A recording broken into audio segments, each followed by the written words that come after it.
Ada satu syarikat ni, dia banyak keluarkan produk halal. Dia siap sponsor event Islamik, masuk TV, masuk radio. Waktu Ramadan datang, dia orang akan buat campaign dukung nilai keluarga Islam. Tapi bila kita tengok balik, siapa yang dia support secara global? Kalau korang tahu brand ni, korang akan rasa tertipu habis-habisan.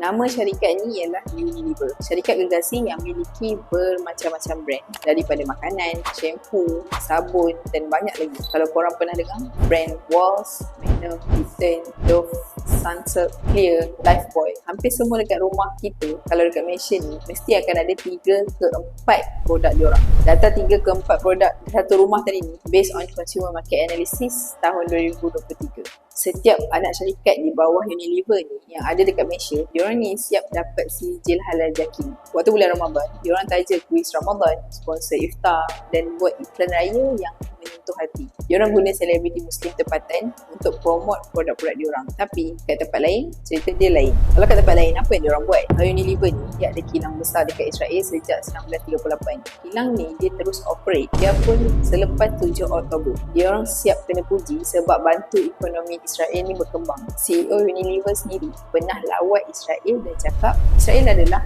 mitra penting dalam inovasi global. Dan korang perlu tahu yang diorang ni pernah lawat kempen boycott, iaitu bila satu anak syarikat dia yang bernama Ben & Jerry, syarikat ni dia nak tarik diri daripada Teluk Barat sebab bantah penempatan haram Israel. Tapi Unilever ni dia paksa diorang ni untuk terus jual brand ni, sampaikan diorang jual franchise tu kepada operator Israel yang beroperasi dekat kawasan yang sama.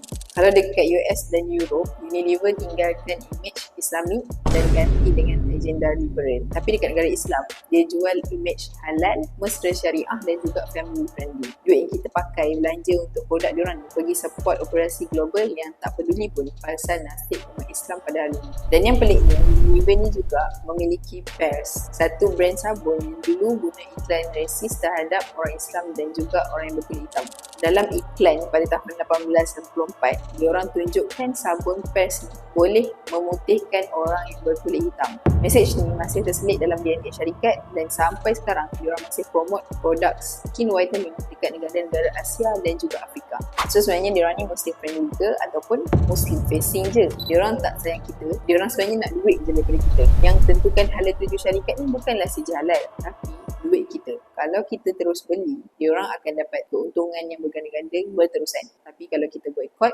diorang terpaksa ubah. Sebenarnya setiap wang ringgit yang kita belanjakan adalah undi untuk masa depan yang kita inginkan. Cuba bayangkan apa yang jadi kalau 1.8 bilion umat Islam yang ada pada hari ini dekat seluruh dunia boycott produk diorang. Cuba komen.